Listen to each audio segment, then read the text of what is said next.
ಈ ಪೂಜೆ ಸದ್ಯಕ್ಕಾಗೋದಿಲ್ಲ ಅನ್ಸತ್ತೆ. ಈಗ್ಲೇ ಹಳೆ ಬಂಗಾರ ಎಲ್ಲಿಂದ ತರೋದು? ಅಜ್ಜಿನೇ ನಿಮ್ಗೆ ಮದ್ವೆಲ್ ಕೊಟ್ಟಿರೋ ಹಾರ ಇದೆಯಲ್ಲ ಅತ್ಗೆ, ಆ ಹಾರನೇ ಕೊಡಿ. ಹೌದು ಚಂದ್ರಿಕಾ, ಅದು ತಲೆಮಾರಿಂದ ಬಂದಿರೋ ಹಾರ, ಅದನ್ ಕೊಡು. ಚೆನ್ನಾಗಿದೆ ಅಜ್ಜಿ. ಹೆಣ್ಮಗ್ಳಗ್ ಕೊಟ್ಟಿರೋ ಒಡವೆನ ತಿರ್ಗಾ ವಾಪಸ್ ಕೇಳ್ತಿರಲ್ಲ, ನಿಮ್ಗೆ ಹೇಗ್ ಮನಸ್ ಬರುತ್ತೆ? ನಾನ್ ಕೊಡಲ್ಲ.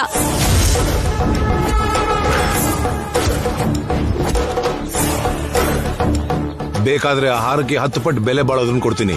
ನಾನ್ ಪ್ರಾಣ ಹೋದ್ರೂ ನಾನ್ ಕೊಡಲ್ಲ.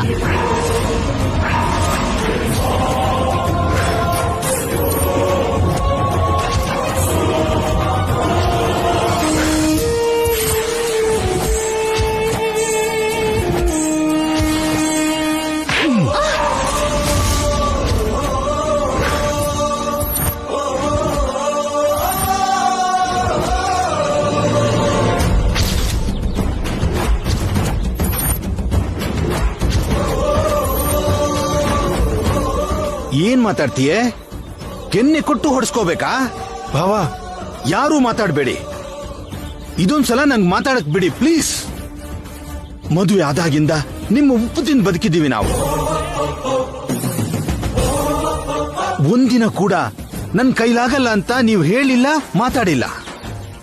ಅಂತದ್ರಲ್ಲಿ ನೀವು ಯಾವತ್ತೂ ಇಲ್ದೆ ಹಾರ ಕೇಳಿದ್ರೆ ಕೊಡಲ್ಲ ಅಂತಾಳ. ನಿನ್ ಪ್ರಾಣ ಹೋದ್ರೂ ಕೊಡಲ್ಲ ಅಂದೆ. ಹೋಗ್ಲಿ, ನನ್ ಪ್ರಾಣ ಹೋದ್ರೆ ಕೊಡ್ತೀಯಾ? ನಾನ್ ಹೋದ್ಮೇಲೆ ಹಾರ ಕತ್ತಲ್ ಹಾಕೊಂಡು ಊರ್ ಸುತ್ತೀಯಾ? ನಾನ್ ಬೇಕೋ ಈ ಹಾರ ಬೇಕೋ ನೋಡ್ಕೋ. ಅದು ಹಾಗಲ್ಲ. ಈ ವಿಷಯದಲ್ಲಿ ಯಾರು ಅಡ್ಡ ಬರಬೇಡಿ.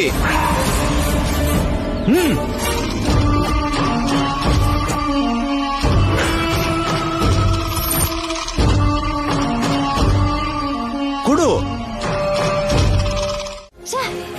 ನಿನಗೋಸ್ಕರ ಎಷ್ಟು ದೂರ ಓಡ್ ಬರ್ಬೇಕೆ ನಾನು? ನಿನ್ನಿಂದ ನನ್ಗೊಂದು ದೊಡ್ಡ ಟಾರ್ಚರ್ ಆಗ್ತಿದೆ.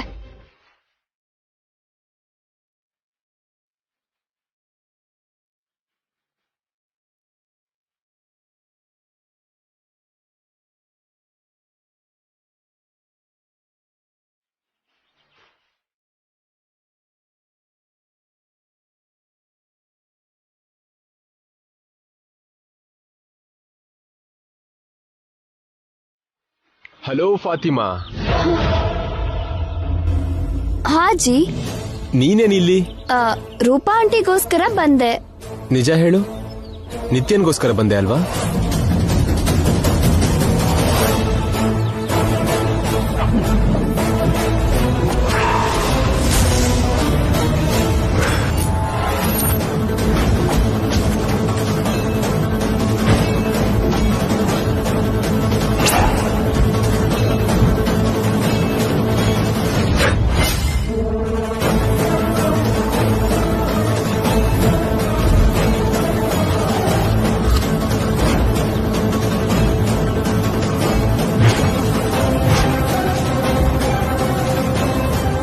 ಫಾತಿಮಾ, ಏನಿದು ಸರ್ಪ್ರೈಸ್? ನಿತ್ಯನ್ನ ಬಿಡಲ್ಲ ಅಂತಾಳೆ ಆಂಟಿ. ಗಮ್ ತರ ಅಂಟ್ಕೊಂಡಿರ್ತಾಳೆ. ಹಲೋ ನಿತ್ಯಾಜಿ.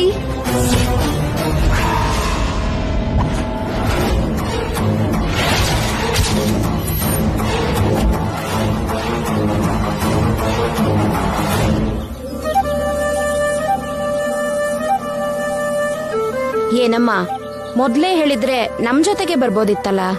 ನಿಮ್ ಮಾತೆಲ್ಲ ಆಮೇಲೆ ಇಟ್ಕೊಳ್ಳಿ. ಮೊದ್ಲು ಅರ್ಶನ ಕುಂಕುಮ ಸಿಕ್ಕಿಲ್ಲ ಅಂತ ಅವ್ರ ಹತ್ರ ಹೇಳ್ಬೇಕು. ಬನ್ನಿ.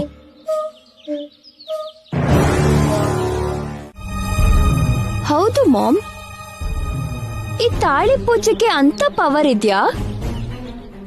ಅದಕ್ಕೋಸ್ಕರ ಮದ್ವೆ ಕೂಡ ಮುಂದೆ ಹಾಕ್ತಾರಾ?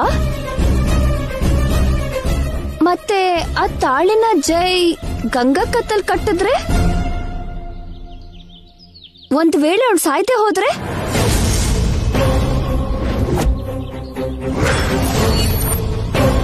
ಆಗೇನು ಮಾಮ್, ಅವಳು ಜೈಗೆ ಪರ್ಮನೆಂಟ್ ಆಗಿ ವೈಫ್ ಆಗ್ತಾಳೆ. ಆಗ ನನ್ ಪರಿಸ್ಥಿತಿ ಏನು?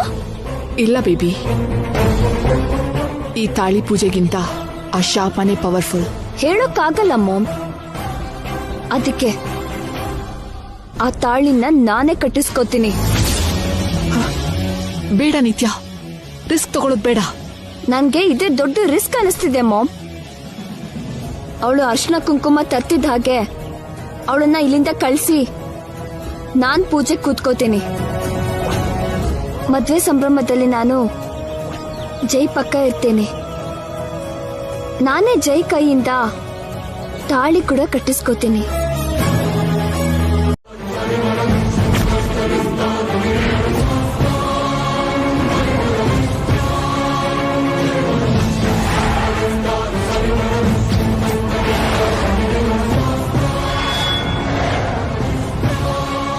ಆಂಟಿ, ಇಲ್ಲೇನ್ ಮಾಡ್ತಿದ್ದೀರಾ? ಫಾತಿಮಾ ಹೊರಡ್ತೀನಿ ಅಂದ್ಲು, ಕಳ್ಸ್ಕೊಡೋಣ ಅಂತ ಬಂದೆ ಜೈ. ಓಹ್, ವಾಟ್ ಫಾತಿಮಾ, ಆಂಟಿ ಹತ್ರ ಮಾತಾಡಾಯ್ತಾ? ಹಾ ಹಾ ಆಯ್ತು ಆಯ್ತು.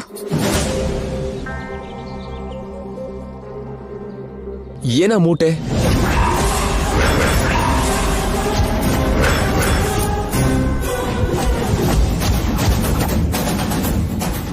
ಅದು ಫಾತಿಮಾ ಇಲ್ಲೇನೋ ಪರ್ಚೇಸ್ ಮಾಡಿದ್ಲಂತೆ, ಅದನ್ ಮನೆಗ್ ತಗೊಂಡ್ ಹೋಗ್ತಿದ್ದಾಳೆ. ಓಹ್, ವೆಯ್ಟ್ ಇದೆಯೇನೋ, ನಾನು ಹೆಲ್ಪ್ ಮಾಡ್ಲಾ? ನೋ ನೀಡ್ ಜೈ, ನೀನ್ ಹೊರಡು, ನಾನ್ ಹಿಂದೆನೆ ಬಂದೆ. Okay, bye Fatima. Bye aunty. ಹಾ, ಇವಳನ್ ಮತ್ತೆ ಯಾವಾಗಾದ್ರೂ ನೋಡು, ಬೇಗ ಕರ್ಕೊಂಡು ಹೋಗ್ತೀನಿ. ಮತ್ತೆ ಯಾರಾದ್ರೂ ಬಂದ್ರೆ ಮ್ಯಾನೇಜ್ ಮಾಡೋದು ಕಷ್ಟ. ಸರಿ ಬಾ.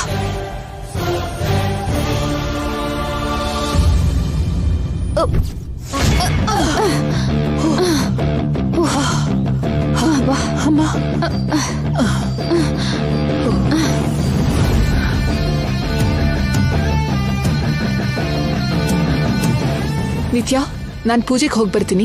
ಅಲ್ಲಿವರೆಗೂ ನೀನ್ ಇವಳನ್ನ ಹುಷಾರಾಗಿ ನೋಡ್ಕೋ. Don't worry mom. ಬಾಯ್. ಸರಿ, ಬಾಯ್.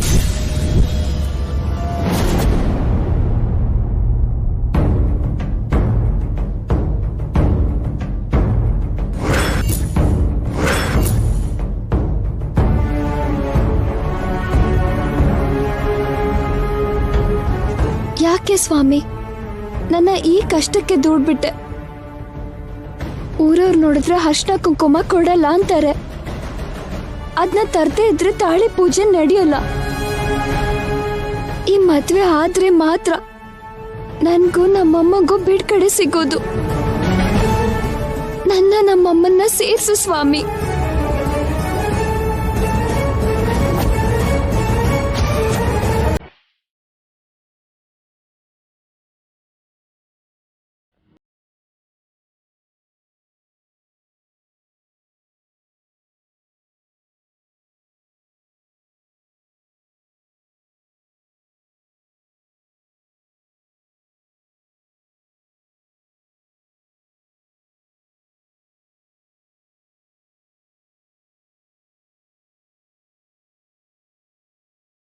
ಮೋರ್ನೆ ತಗೊಂಡ್ ಹೋಗಿ ಊರಲ್ಲಿ ಅರ್ಶನ ಕುಂಕುಮ ಕೇಳಿದ್ರೆ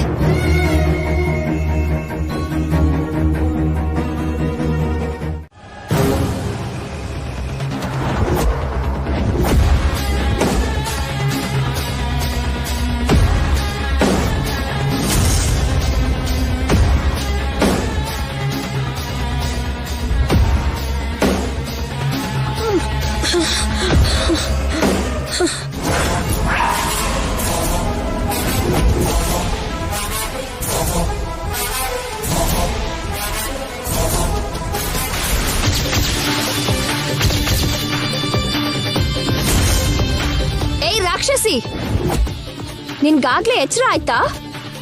ಸುಮ್ನೆ ಅಲ್ಲೇ ಕೂತ್ಕೋ. ಹುಚ್ಚು ಹುಚ್ಚು ನಾಟಕ ಮಾಡಿದ್ರೆ ಕಾರಿಂದ ತಳ್ಳಿ ಸಾಯಿಸ್ಬಿಡ್ತೀನಿ ನಿನ್ನ. ಗಂಗಾಗೋಸ್ಕರ ನಾನು ಸಾಯೋದಕ್ಕೂ ಸಿದ್ಧನೇ.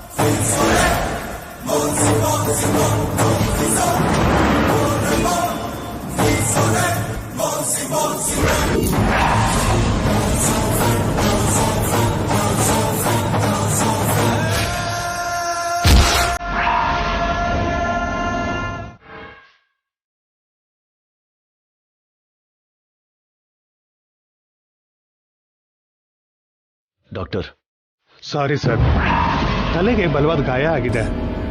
She's in coma. ಯಾವಾಗ ಪ್ರಜ್ಞೆ ಬರುತ್ತೋ ಈಗಲೇ ಹೇಳಕ್ಕಾಗಲ್ಲ.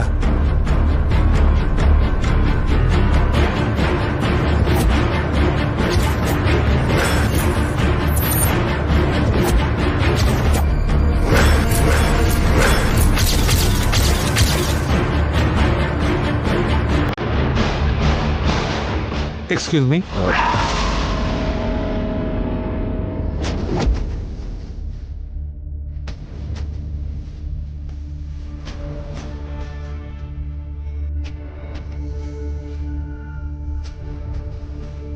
ತುಳಸಿ, ಹೇಳು ತುಳಸಿ. 20 ವರ್ಷ ಅಜ್ಞಾತವಾಸ ಮುಗಿಸಿ ನನ್ನ ಮಗಳಿಗೋಸ್ಕರ ಬಂದಿದ್ದೀನಿ ತುಳಸಿ. ಪ್ಲೀಸ್ ಕಣ್ಣು ಬಿಟ್ಟು ಮಾತಾಡು ತುಳಸಿ. ನನ್ನ ಮಗಳೆಲ್ಲಿದ್ದಾಳೆ ಹೇಳು.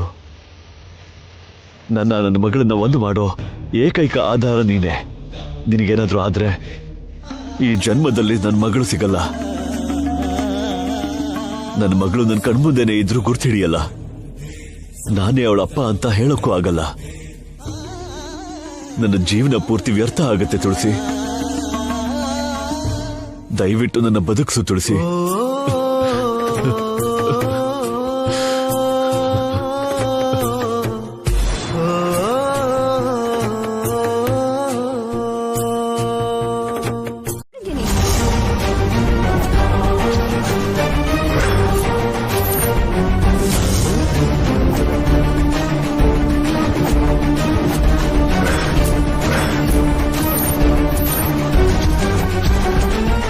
ನಿಮ್ಮೂರ? ನೀನ್ ಹುಟ್ಟು ಬೆಳೆದಿದ್ದು ಬೆಂಗಳೂರಲ್ಲಲ್ವಾ?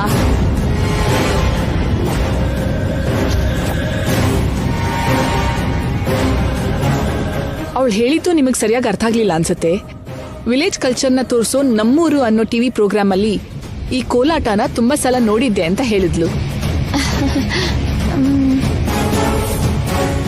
ಅಷ್ಟೇನಾ? ಒಳ್ಳೆ ಹಳ್ಳಿ ಹುಡುಗಿ ತರ ಹೇಳಿದ್ಲಲ್ಲ, ನಿಮ್ಮಗಳೇನ ಅಂತ ಅನುಮಾನ ಬಂತು.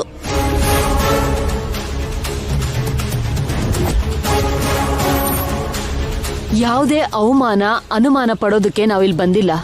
ನಾವಿಲ್ಲೇ ಇದ್ದು ಮದ್ವೆನ ಹಬ್ಬದಾಗೆ ಆಚರಿಸೋಕ್ ಬಂದಿದ್ದೀವಿ. ಓ, 5 ದಿನದ ಹಬ್ಬನಾ? ಹೌದು ಜೈ, ನನ್ ಜೀವನದಲ್ಲಿ ನಾನ್ ನೋಡ್ತಾ ಇರೋ ಕೊನೆ ಮದ್ವೆ ಇದು. ಈ ಕಲ್ಯಾಣ ವೈಭವನ 5 ದಿನದವರೆಗೂ ಅದ್ದೂರಿಯಾಗಿ ಆಚರಿಸ್ಬೇಕು ಅನ್ಕೊಂಡಿದೀನಿ.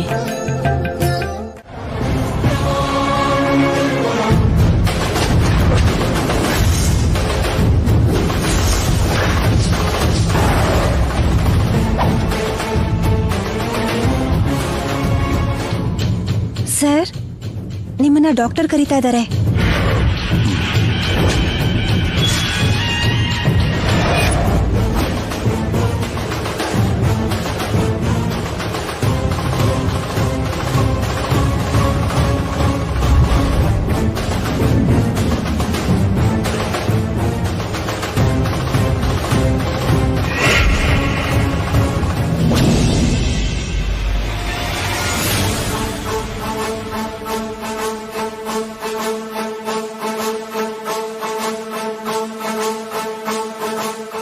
ಯಾರು ಮೇಡಮ್ ನೀವು?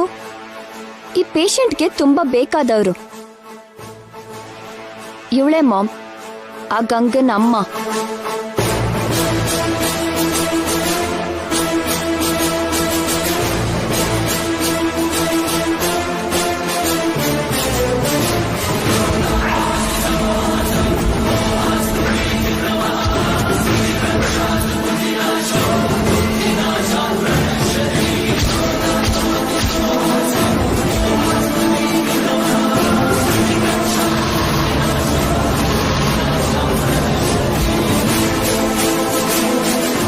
ತುಳಸಿ,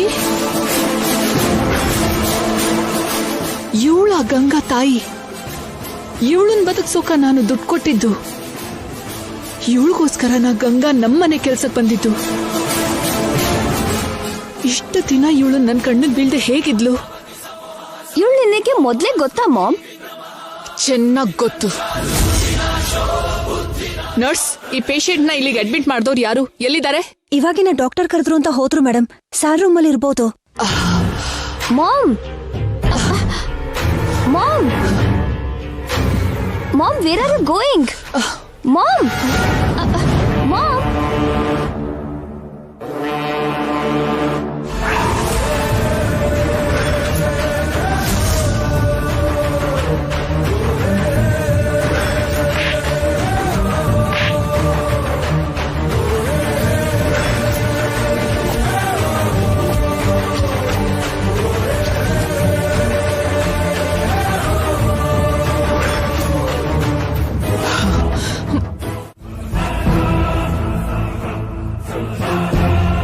ನಿನ್ನ ಅಪ್ಪನ ಹೆಸರು?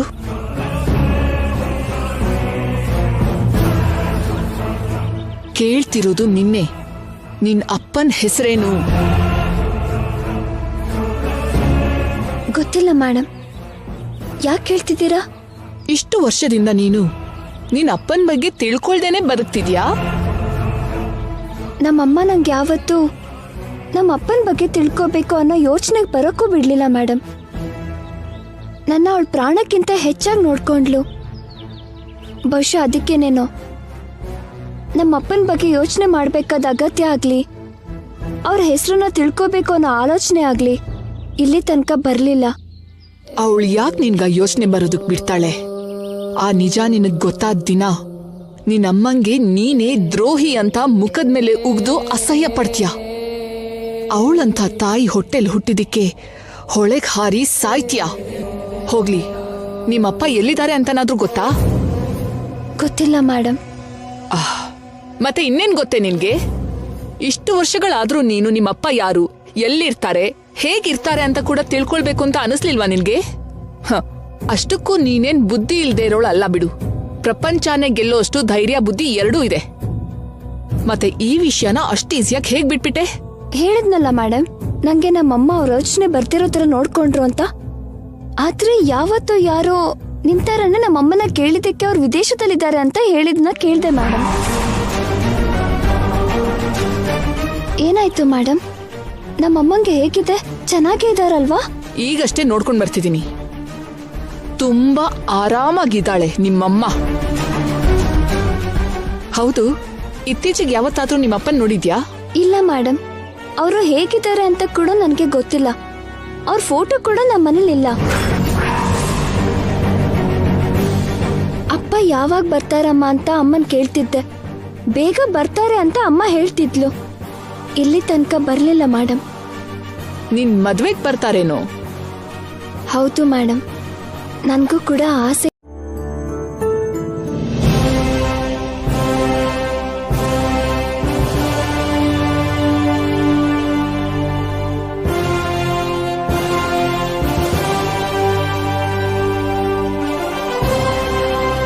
ಅಜ್ಜಿ, ಈ ಬಾಕ್ಸ್ ಏನು? ನೀನು ನಿತ್ಯ ಅದನ್ನ ತೆಗೆದು ನೋಡಿ. ಏನಿದು?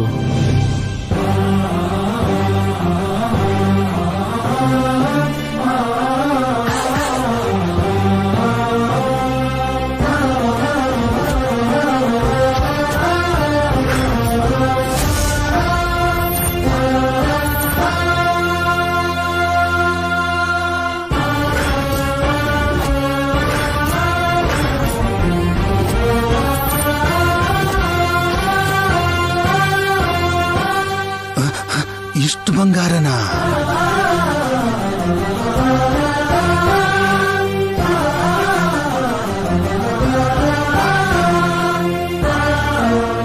ನೀವೇನಾದ್ರೂ ಮದ್ವೆಗ್ ಬಂದವ್ರಿಗೆಲ್ಲ ಈ ಗೋಲ್ಡ್ ಬಿಸ್ಕೆಟ್ ಗಿಫ್ಟ್ ಕೊಡ್ತೀರಾ? ಅಲ್ಲ, ಇಷ್ಟೊಂದು ಗೋಲ್ಡ್ ಏನಕ್ಕೆ? ಇವತ್ತು ಗುಡಿಲ್ ಪೂಜೆ ಇದೆ ಜೈ. ನಿನಗ್ ಮದುವೆ ಫಿಕ್ಸ್ ಆದ್ರೆ ಬಂಗಾರದಿಂದ ತುಲಾಭಾರ ಮಾಡಿಸ್ತೀನಿ ಅಂತ ಹರಕೆ ಹೋಗ್ತಿದ್ದೆ.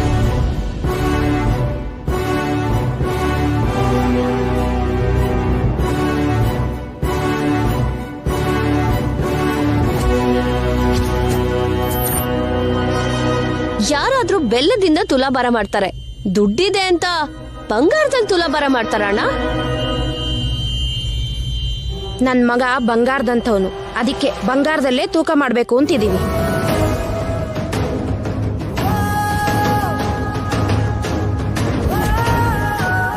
ಸರಿಯಾಗಿ ಹೇಳ್ದಿಯಮ್ಮ. ಜನಾರ್ದನ್, ಈ ಪೆಟ್ಟಿಗೆನ ಸಂಜೆವರೆಗೂ ಇಲ್ಲೇ ಜೋಪಾನವಾಗಿಟ್ಟು ಗುಡಿಗೆ ತಗೊಂಡು ಹೋಗೋಣ. ಹಾಗೆ ಆಗ್ಲಿ ಅಜ್ಜಿ, ನಡೀರಿ, ಬೇರೆ ಕೆಲಸ ನೋಡೋಣಂತೆ. ಬನ್ನಿ.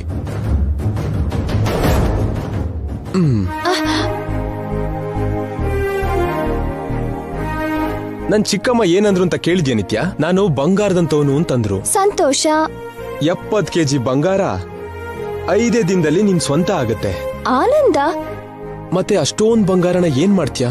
ಆ ಬಂಗಾರ ನನಗ್ ಕೊಡಲ್ಲ ಸರ್, ತುಲಾಭಾರ ಆದ್ಮೇಲೆ ದೇವ್ರಿಗೆ ಕೊಡ್ತಾರೆ. ನಾನ್ ಹೇಳಿದ್ದು ನನ್ನ ತೂಗೋ ಬಂಗಾರದ ಬಗ್ಗೆ ಅಲ್ಲ, ನನ್ ಬಗ್ಗೆ. ಈ 70 ಕೆಜಿ ಗೋಲ್ಡ್ ನ ಏನ್ ಮಾಡ್ತೀಯಾ ಅಂತ. ಓ, ಕರಗಿಸಿ ಮೈ ತುಂಬಾ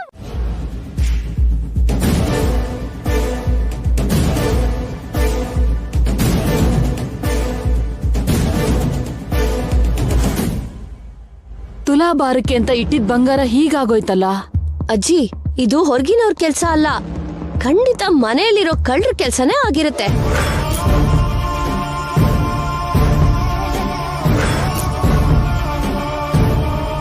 ಹೌದು, ಯಾರು ಹೊರಗಡೆ ಹೋಗದೆ ಎಲ್ಲಾ ಗೇಟ್ಸ್ ಕ್ಲೋಸ್ ಮಾಡಿ ಹುಡುಕಿದ್ರೆ ಖಂಡಿತ ಸಿಗುತ್ತೆ.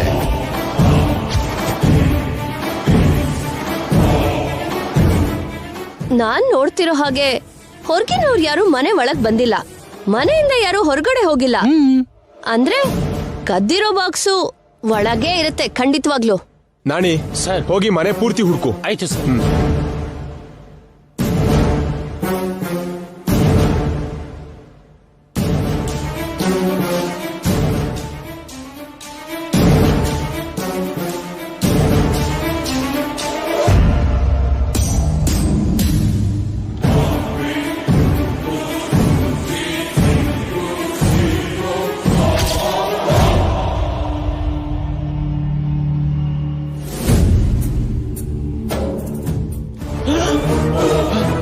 ಸರ್ ಸರ್,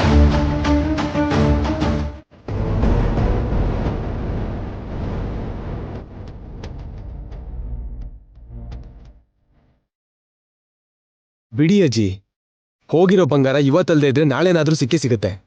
ನೀವು ಅನ್ಕೊಂಡ್ ಹಾಗೆ ರಾತ್ರಿ ತುಲಾಭಾರ ಆಗೇ ಆಗತ್ತೆ. ನನ್ ನೋವು ಬಂಗಾರದ ಬಗ್ಗೆ ಅಲ್ಲ ಅಪ್ಪ, ಯಾಕೆ ಇಷ್ಟೊಂದು ಅಪಶಕನ ನಡೀತಿದೆ ಅಂತ.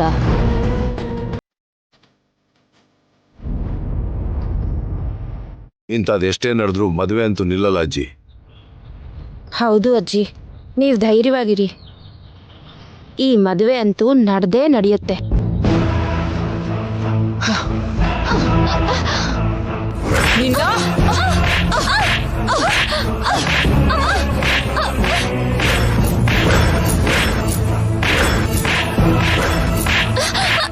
Aunty, stop it. ಯಾಕೆ ನಿತ್ಯನಿಗೆ ಹೊಡಿತಿದ್ದೀರಾ? ಇವಳಿಂದ ನನ್ ಮರ್ಯಾದೆ ಹೋಯ್ತು, ಆರೋಪ ಬಂತು. ಏನ್ ಮಾತಾಡ್ತಾ ಇದ್ದೀರಾ ಅತ್ಗೆ? ನಿತ್ಯ ಮೇಲೆ ನಮ್ಗೆ ಯಾವ ಅನುಮಾನನೂ ಇಲ್ಲ. ನಿಮ್ಗಿಲ್ದೇ ಇರಬಹುದು, ಆದ್ರೆ ನಿಮ್ ನಾದ್ನಿ ಏನಂದ್ರು ಕೇಳಿಸ್ಕೊಂಡ್ರಲ್ಲ. ಅವ್ರೇನೋ ಹೇಳ್ತಾರೆ, ಅದಕ್ಕೆ ನೀವು ನಿತ್ಯನಿಗೆ ಹೊಡಿತೀರಾ? ಆಧಾರ ಇಲ್ದೆ ನಾವೇನು ಹೇಳ್ತಿಲ್ವೋ. ಪೆಟ್ಟಿಗೆ ಅವಳ ರೂಮಲ್ಲಿ ಇದ್ದಿದ್ದಕ್ಕೆ ನಾವು ಹೇಳಿದ್ದು. ಪೆಟ್ಟಿಗೆ ಅವಳ ರೂಮಲ್ಲಿ ಇದ್ ಮಾತ್ರಕ್ಕೆ ಕಳ್ತನ ಅವಳೇ ಮಾಡಿದ್ಲು ಅಂತನ? ಮಾತಾಡೋಕ್ ಮುಂಚೆ ಸ್ವಲ್ಪ ಯೋಚನೆ ಮಾಡಿ ಮಾತಾಡಿ. ಆದ್ರೆ ಹಾಗೆ ಸಿಕ್ಕಿದಾಗ ಅನುಮಾನ ಬರೋದು ಸಹಜ ಅಲ್ವಾ ಬಾವ? ಅನುಮಾನ ಪಡೋಕು ಮಿತಿ ಇರ್ಬೇಕು. ಇಲ್ಲಿ ನಡೀತಾ ಇರೋದೇನೋ, ನೀವು ಮಾತಾಡ್ತಾ ಇರೋದೇನೋ. ಬೇಡ ಅಜ್ಜಿ, ಇದೇ ನಮ್ಮನೇಲಿ ನಾವಿದ್ರೆ ನಮ್ಗಿಂತ ಇನ್ಸಲ್ಟ್ ಆಗ್ತಿತ್ತಾ?